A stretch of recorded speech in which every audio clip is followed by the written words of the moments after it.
നമ്മുടെ കേരള സർക്കാർ KSRTC ടെർമിനലുകളിൽ ബെവ്കോ ഔട്ട്ലെറ്റുകൾ തുടങ്ങുകയാണത്രേ. അതായത് ഓരോ ബസ് സ്റ്റാൻഡിലും ബെവറേജ് കോർപ്പറേഷൻ്റെ ഓരോ ഷോപ്പ്. ഹൈക്കോടതിയിൽ നിന്ന് മദ്യപാനികൾക്ക് കൂടുതൽ സൗകര്യം ചെയ്തു കൊടുക്കണമെന്നോ മറ്റോ ഒരു ഉത്തരവുണ്ടത്രേ. അതിൻ്റെ കൂടി പിൻബലത്തിലാണ് ഇപ്പോൾ ബസ് സ്റ്റാൻഡുകൾ തോറും മദ്യവിൽപ്പനശാലകൾ തുടങ്ങാൻ സർക്കാർ ആലോചിക്കുന്നത്. ഈ സന്ദർഭത്തിൽ സോവിയറ്റ് യൂണിയൻ നിലനിന്നിരുന്ന കാലത്തെ 70കളിലെ സോവിയറ്റ് യൂണിയൻ നമ്മുടെ ഓർമ്മയിലേക്ക് വരേണ്ടതുണ്ട്. സ്റ്റാലിൻ്റെയും ബ്രഷ്നേവിൻ്റെയും കാലത്ത് 70കളിൽ അതിവിപുലമായ തോതിൽ മദ്യ ഉപഭോഗം ജനങ്ങളിൽ പ്രചരിപ്പിച്ചു.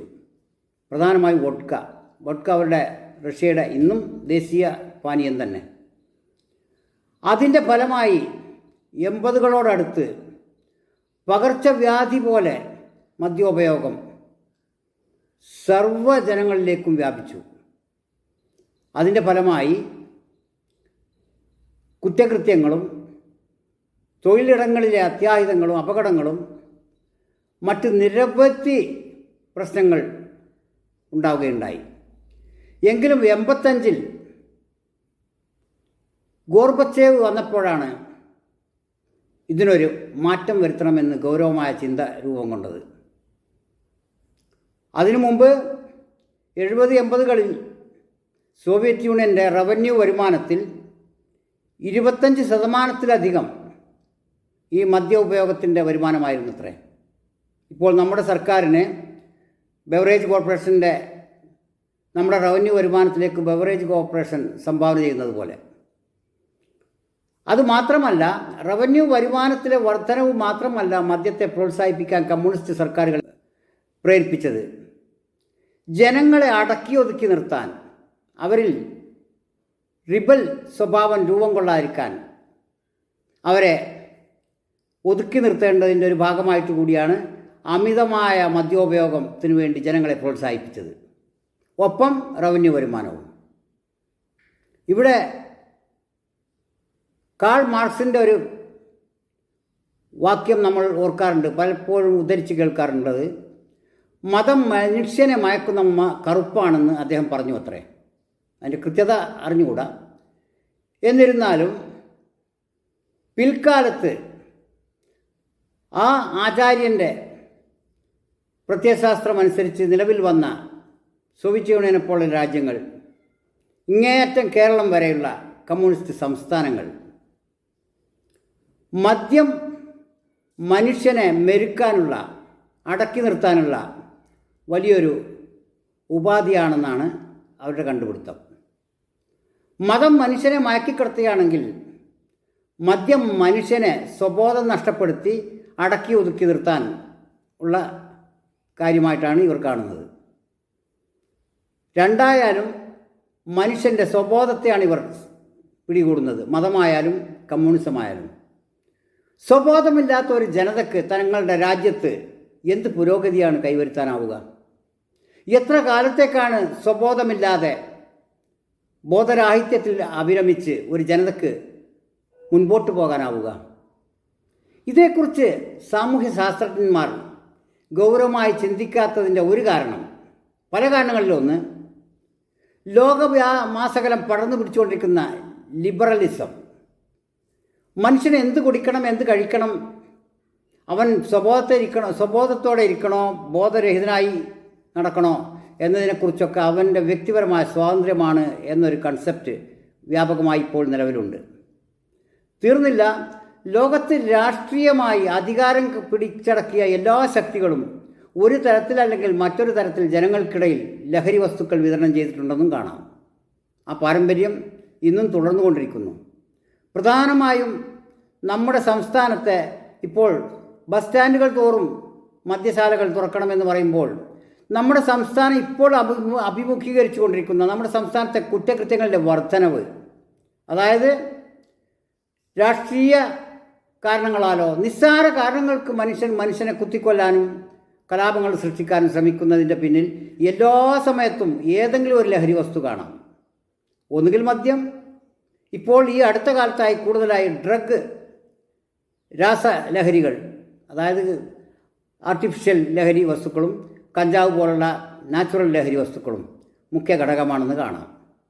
ഇത്രയൊക്കെ ആയിട്ടും ലഹരി കുറ്റകൃത്യങ്ങളുടെ മാതാവാണെന്ന് തിരിച്ചറിഞ്ഞിട്ടും അതിനെ വീണ്ടും വീണ്ടും പ്രോത്സാഹിപ്പിക്കുകയും കൂടുതൽ ജനകീയമാക്കുകയും ജനങ്ങളിലേക്ക് കൂടുതൽ അത് എത്തിക്കാനുള്ള എല്ലാ നടപടിക്രമങ്ങളും സ്വീകരിക്കുകയും ചെയ്യുന്നത് ലാഭമോഹം നമുക്ക് മനസ്സിലാക്കാം. പക്ഷെ അതുകൊണ്ടുണ്ടാകുന്ന സാമൂഹ്യ ദുരന്തങ്ങളെക്കുറിച്ച് എന്തുകൊണ്ട് ഇവർക്ക് ദീർഘദർശനം ചെയ്യാനാവുന്നില്ല? ഇത് വേദനാജനകമാണ്, ഉത്കണ്ഠാജനകമാണ്. ഏതൊരു ജനതയും അവരുടെ പ്രജ്ഞ ഉണർന്നിരിക്കുമ്പോഴേ അവരുടെ കർമ്മശേഷിയും ഉണരുകയുള്ളൂ. പൊതുവെ ഇൻ്റലക്ച്വൽ സർക്കിളുകളിലുള്ള ഒരു തെറ്റിദ്ധാരണ, വ്യാപകമായി പ്രചരിപ്പിക്കപ്പെട്ടുകൊണ്ടിരിക്കുന്ന തെറ്റിദ്ധാരണയാണ് സർഗാത്മക സൃഷ്ടികൾ ഉണ്ടാവണമെങ്കിൽ കലാകാരൻ, സാഹിത്യകാരൻ ഇവർക്കൊക്കെ മദ്യമോ ലഹരി വസ്തുക്കളോ വേണമത്രേ.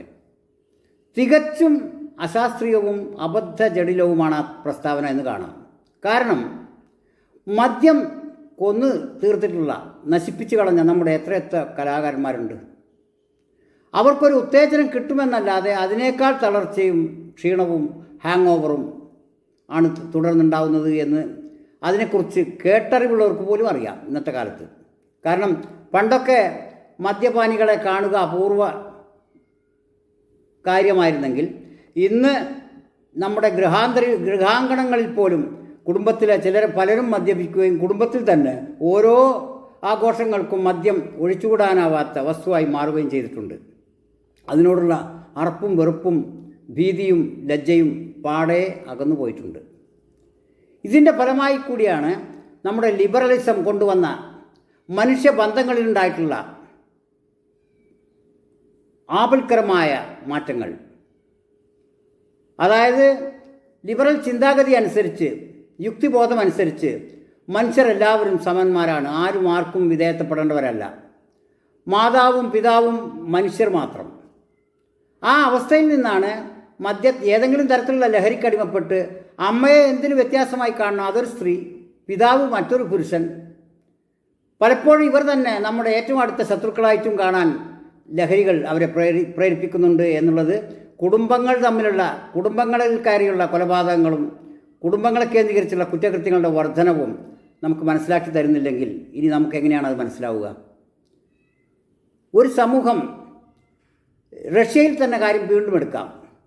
റഷ്യയിൽ ഗോർബച്ചേവ് മനസ്സിലാക്കിയിടത്തോളം ആ സമയത്ത് 70-80കളിലെ ഈ റവന്യൂ വരുമാനത്തിനു വേണ്ടിയും മറ്റ് രാഷ്ട്രീയ ലക്ഷ്യങ്ങളോടെയും മദ്യം വ്യാപകമാക്കിയതിൻ്റെ പരിണിത ഫലമായി ആ രാജ്യത്തെ ജനങ്ങൾക്കുണ്ടായ ദുരവസ്ഥകളെക്കുറിച്ച് മനസ്സിലാക്കി ഗോർബച്ചേവ് 85-ൽ അതിന് കടുത്ത നിയന്ത്രണങ്ങൾ കൊണ്ടുവന്നു. വില വർദ്ധിപ്പിക്കുക, വൈൻ യാർഡുകൾ നിർത്തലാക്കുക, ഉൽപ്പാദനം, ഡിസ്റ്റിലറി, അതേപോലെ ഗവൺമെൻറ് കേന്ദ്രീകൃതമായിരുന്നു ഇതിൻ്റെ ഉൽപ്പാദനവും ഡിസ്റ്റിലറി പ്രോസസ്സിങ്ങും വിൽപ്പനയും എല്ലാം കുത്തകയായിരുന്നു സർക്കാരെങ്കിൽ അതിന് മുഴുവൻ നിയന്ത്രണം ഏർപ്പെടുത്തി.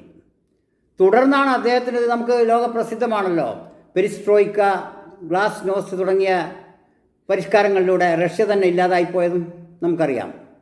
ഇപ്പോൾ ആധുനിക റഷ്യയിൽ തന്നെ, സോവിയറ്റ് യൂണിയനത്തിന് ശേഷം ഇപ്പോൾ പുടിൻ ഭരിക്കുന്ന റഷ്യയിൽ തന്നെ ഗവൺമെൻറ്റിനെ അലോസരപ്പെടുത്തുന്ന ഒരു പ്രധാന ചിന്ത ജനങ്ങളുടെ പ്രത്യുൽപാദന ശേഷി ആപൽക്കരമാം വിധത്തിൽ താഴ്ന്നിരിക്കുന്നു എന്നതാണ് പുതിയ പഠനങ്ങൾ കണ്ടെത്തിയിട്ടുള്ളത്രേ.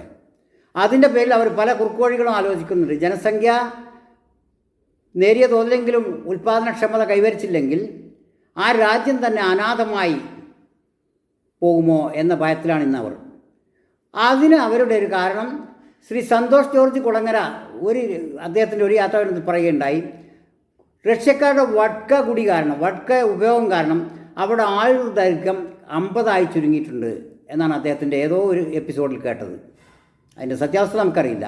അതായത് തുടർച്ചയായ മദ്യോപയോഗം, അമിതമായ മദ്യോപയോഗം മനുഷ്യൻ്റെ ആയുർദൈർഘ്യത്തെ കുറക്കുന്നു എന്നാണ് ഇതിന്ന് മനസ്സിലാക്കേണ്ടത്. കൂടാതെ പുനരുൽപാദന ശേഷിയെ അത് സാരമായി ബാധിക്കുന്നു എന്നും കണ്ടെത്തലുണ്ട്. ഇത്രയൊക്കെ ആണെങ്കിലും നമ്മുടെ നാടിനെ പോലെ നമ്മുടെ സംസ്ഥാനം, കൊച്ചു സംസ്ഥാനം പോലും മദ്യത്തിൻ്റെ ഉപഭോഗവും ഉപയോഗവും എങ്ങനെ വർദ്ധിപ്പിക്കാം, എങ്ങനെ അത് ജനകീയമാക്കാം, ചെറിയ കുട്ടികളിലേക്ക് പോലും അതെങ്ങനെ വ്യാപിപ്പിക്കാം എന്നതിനെക്കുറിച്ചാണ് ഗവേഷണം നടത്തിക്കൊണ്ടിരിക്കുന്നത്. ഒറ്റ പ്ലസ് പോയിൻ്റ് അതിൽ അവർ കാണുന്നുള്ളൂ, റവന്യൂ വരുമാനം. പക്ഷേ സാധാരണക്കാരനായ ഒരു കൂലിപ്പണിക്കാരൻ നമ്മുടെ നാട്ടിൽ ഭീമമായ തുകക്കാണ് മദ്യം വാങ്ങുന്നത്. ചെറിയ മദ്യം വലിയ നികുതികൾ മൂലം വലിയ വില കൊടുത്ത് വാങ്ങി ഒരു ദിവസത്ത് ഭീമമായ കൂലി വാങ്ങുന്നുണ്ടെങ്കിലും അത് മുഴുവൻ മദ്യഷാപ്പിൽ തീർത്തു. ബാക്കി അവശേഷിക്കുന്ന കുറച്ച് പൈസ ലോട്ടറി കടയിലും തീർക്കും. എന്നിട്ട് പിന്നെ ഗവൺമെൻറ് അവൻ്റെ അമ്മക്കോ പെങ്ങൾക്കോ വയസ്സായ സ്ത്രീകൾക്കോ വേണ്ടി സൗജന്യ പെൻഷനാണത്രേ, സൗജന്യ റേഷനാണത്രേ. എന്തൊരു വിരോധാഭാസമാണിത്! പരിഷ്കൃത ചിന്തയുള്ള ഒരു സമൂഹത്തിൽ ചിന്തിക്കാൻ പോലും കഴിയാത്ത കാര്യങ്ങളാണിത്. കൂലിപ്പണിക്കാരൻ്റെ അസംഘടിത തൊഴിലാളി സംഘങ്ങളുടെ കാശ് മുഴുവൻ മദ്യഷാപ്പിലും ലോട്ടറി കടയിലും വാങ്ങി വെച്ച ശേഷം അവർക്ക് പൊതു ഖജനാവിൽ നിന്ന് അവരുടെ വീട് നടത്താൻ വേണ്ടിയുള്ള കാശ്, അരിയോ തുണിയോ സൗജന്യം കൊടുക്കുക. ആ സൗജന്യത്തിന് വേണ്ടി അവർ കളരേഖകൾ ഉണ്ടാക്കിയോ നല്ല രേഖകൾ ഉണ്ടാക്കിയോ അതിനുവേണ്ടി ക്യൂ നിൽക്കുക. എത്ര ഒരു സമൂഹത്തിനും ചിന്തിക്കാൻ പോലും പറ്റാത്ത കാര്യമാണിത്. ഇവിടെയാണ് കേരള സംസ്ഥാന ട്രാൻസ്പോർട്ട് ഡിപ്പാർട്ട്മെൻറ്റിൻ്റെ ബസ് സ്റ്റാൻഡുകളിൽ പോലും ഇനി ചില ബാറുകളും വരും ഇനി. അതോ അവിടെ വെച്ച് തന്നെ കുടിക്കാനുള്ള സൗകര്യങ്ങൾ ഏർപ്പാടാക്കും. അവിടെ അടിപിടി കൂടും. രാജ്യത്ത് വളർന്നു വരുന്ന, സംസ്ഥാനത്ത് കൂടുതലായി വന്നുകൊണ്ടിരിക്കുന്ന കുറ്റകൃത്യങ്ങളുടെ പല കാരണങ്ങളിൽ എപ്പോഴും ഒരു കാരണം മദ്യമോ ലഹരി മറ്റ് വസ്തുക്കളോ ആയിരിക്കും. എന്നിരുന്നിട്ട് പോലും ആ കുറ്റകൃത്യങ്ങളെ തടയിടാനോ വേണ്ടവണ്ണം അഡ്രസ്സ് ചെയ്യാനോ അതിൽ ലഹരി വസ്തുക്കൾക്കുള്ള പങ്ക് കണ്ടെത്തി ഫലപ്രദമായ പ്രതിരോധങ്ങൾ സ്വീകരിക്കാനോ സർക്കാർ ഉത്തരവാദപ്പെട്ടവർ കൂട്ടാക്കുന്നില്ല എന്നുള്ളതാണ്. പകരം കൂടുതൽ ലഹരിയിലേക്ക് ജനങ്ങളെ ആഴ്ത്തി വിടുകയാണ് അവർ. ഇത് എവിടെ ചെന്ന് അവസാനിക്കുമെന്ന് സമൂഹത്തോടും രാജ്യത്തോടും കൂറുള്ള എല്ലാവരെയും വേവലാതിപ്പെടുത്തേണ്ടതാണ്. ലിബറലിസത്തെക്കുറിച്ച് പറയുമ്പോൾ സാമൂഹ്യ ബന്ധങ്ങൾ മുഴുവൻ താറുമാറാക്കുന്നതിൽ ലിബറൽ ചിന്താഗതിക്കാർക്ക് വലിയ പങ്കുണ്ട്. മൂല്യബോധം അശേഷം ആവശ്യമില്ലെന്നും ശാസ്ത്രബോധമാണ് സയൻസ് ടെമ്പർ ആവശ്യമെന്നും അവർ സമർത്ഥിക്കുന്നു. മതങ്ങൾ സത്യമാകട്ടെ മിഥ്യയാകട്ടെ എത്രയൊക്കെ ആയാലും അടിസ്ഥാനപരമായി അത് ചില മൂല്യത്തിൻ്റെയും ധർമ്മത്തിൻ്റെയും തത്വശാസ്ത്രമാണ്. പക്ഷേ ആധുനിക ലിബറൽ ചിന്താഗതിക്കാർ ആ മൂല്യങ്ങളെയാണ് തച്ചുടച്ച് പകരം സ്ഥാപിക്കാൻ ഒരുങ്ങുന്നത് ബന്ധങ്ങളിലുള്ള ഈ പുതിയ പ്രവണതകളെയാണ്. അതായത് മനുഷ്യബന്ധങ്ങൾക്ക് ഒരു പവിത്രതയുമില്ല, അത് കേവലം യാന്ത്രികവും ജന്തുസഹജമായ എല്ലാ രീതികളിലും മുന്നോട്ട് പോയാൽ മതി എന്നതാണ് ലിബറലിസത്തിൻ്റെ അറിയപ്പെടുന്ന ഒരു തിയറി. ഇത് സൂക്ഷ്മാർത്ഥത്തിൽ ഇത് കൂടുതൽ നമ്മൾ വിശകലന വിഷയമാക്കുമ്പോൾ കൂടുതൽ പറയാനുണ്ടാവുമായിരിക്കാം. പക്ഷേ ഒരു ശരാശരി മനുഷ്യൻ്റെ ജീവിതത്തിൽ ഈ ലിബറലിസം വളരെ ദോഷകരമായിട്ടാണ് ബാധിക്കുന്നത് എന്നതിന് യാതൊരു സംശയവുമില്ല. കാലഘട്ടത്തിൻ്റെ മാറ്റത്തിനനുസരിച്ച് മനുഷ്യൻ പുരോഗമനപരമായും ലിബറൽ രീതിയിലും ചിന്തിക്കേണ്ടത് അത്യന്താപേക്ഷിതമാണ്. പക്ഷേ അതിൻ്റെ പോസിറ്റീവ് സൈഡുകൾ നമ്മുടെ ജീവിതത്തിൽ പ്രതിഫലിച്ച് കാണുന്നില്ല. ലിബറലിസം വളരെ മോശമായ കാര്യമാണെന്നോ തീരെ അംഗീകരിച്ചുകൂടാത്ത കാര്യമാണെന്നോ എന്നൊന്നുമല്ല ഇവിടെ പറയുന്നത്. തീർച്ചയായും ഒരു സമൂഹത്തിന് കാലത്തിൻ്റെ പഴയ കൂടാരങ്ങളിൽ തന്നെ സ്ഥിരമായി കഴിയാനാവില്ല.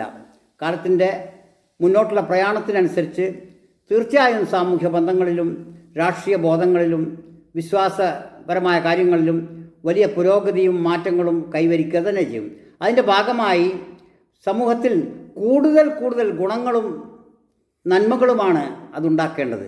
പകരം ഉള്ള നന്മകളെ തന്നെ കെടുത്തിക്കളയുന്ന തരത്തിൽ, ഉള്ള ധർമ്മബോധത്തെ തന്നെ ഇല്ലായ്മ ചെയ്യുന്ന തരത്തിൽ നമ്മുടെ ലിബറൽ ചിന്താഗതികൾ ദോഷമായ ദിശയിലേക്ക് വളർന്നുകൂടാ.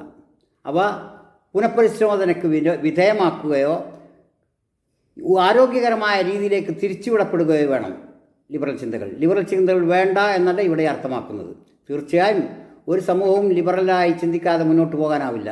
പക്ഷേ ആ ലിബറലിസം അവരുടെ നാശത്തിലേക്ക് ഹേതുവായിക്കൂടാ. ഇത്രയേ ഇവിടെ പറയുന്നുള്ളൂ. അതുകൊണ്ട്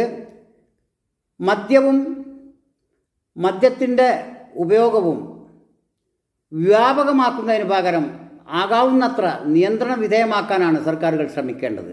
അവർക്ക് വരുമാനം കുറയുന്നതിനനുസരിച്ച് അതിൻ്റെ നന്മകളും ഉണ്ടാവും, സമൂഹത്തിൽ മറ്റു രീതിയിൽ പ്രതിഫലിക്കും. തീർന്നില്ല, മയക്കുമരുന്ന്, ഒരു പ്രാസംഗികൻ ഞാൻ പറയുന്നത് കേട്ടു, മദ്യം അനുവദനീയവും മയക്കുമരുന്ന് നിഷിദ്ധവുമാണ്. ഇപ്പോഴത്തെ സർക്കാരിൻ്റെ ഇപ്പോഴത്തെ നിലപാട് അങ്ങനെയാണ്. എന്ന് വെച്ചാൽ മദ്യത്തിൽ നിന്ന് അവർക്ക് വിഹിതം കിട്ടുന്നുണ്ട്, മയക്കുമരുന്നിൽ നിന്ന് കള്ളത്തരത്തിൽ നടത്തുന്നതുകൊണ്ട്, രഹസ്യമായും കള്ളക്കടത്തിലൂടെ നടക്കുന്നതുകൊണ്ട് അവർക്ക് വരുമാനം കിട്ടുന്നത്, അതുകൊണ്ട് അത് അവർക്ക് വർജ്യമാണ്. ഈ ഇരട്ടത്താപ്പ്, ലഹരിയുടെ കാര്യത്തിലുള്ള ഈ ഇരട്ടത്താപ്പ് കാപട്യമാണ്. മദ്യത്തെ സ്വന്തം പ്രോത്സാഹനത്തിന്, സ്വന്തം ലാഭത്തിന് വേണ്ടി വിറ്റഴിച്ചുകൊണ്ടിരിക്കുകയും വിപുലീകരിച്ചുകൊണ്ടിരിക്കുകയും ചെയ്യുന്ന ഒരു സർക്കാർ മയക്കുമരുന്നിനെതിരെ യുദ്ധം നടത്തുന്നു എന്നത് വിശ്വസനീയമല്ല, വിശ്വാസയോഗ്യമല്ല. അത് വഞ്ചനയാണ്, ഹിപ്പോക്രസിയാണ്. അതുകൊണ്ട് ലഹരികളോട്, മനുഷ്യരുടെ സ്വബോധം വീണ്ടെടുക്കാനുള്ള നടപടികളോട് സർക്കാരുകൾ കാര്യക്ഷമമായി പ്രതികരിക്കണം. മനുഷ്യനെ അവൻ്റെ പ്രജ്ഞയും ബോധവും സമചിത്തതയും നഷ്ടപ്പെടുത്തിക്കൊണ്ട് സർക്കാരുകൾക്കുണ്ടാകുന്ന ലാഭം ആ ജനതയ്ക്ക് വേണ്ടി ഉപയോഗിക്കാനാവില്ല. എല്ലാ സർക്കാരുകളും മാറിയും എല്ലാ ജനങ്ങളും ഇന്ന് കാണുന്ന എല്ലാവരും അപ്രത്യക്ഷമാവുന്ന ഒരു കാലം വരും. അന്ന് ഖേദിക്കാതിരിക്കാൻ ഇന്ന് തന്നെ അധികാരം കയ്യിലുള്ളവർ, ചെങ്കോല് കയ്യിലുള്ളവർ, സിംഹാസനത്തിൽ ഉപവിഷ്ടരായവർ അവരുടെ അധികാരത്തെ നല്ല രീതിയിൽ ഉപയോഗിച്ച് ഒരു ദിവസമെങ്കിലും സായുജ്യമടയാൻ അവർക്ക് തോന്നിപ്പിക്കട്ടെ എന്ന് ആശംസിച്ചുകൊണ്ട് നിർത്തുന്നു.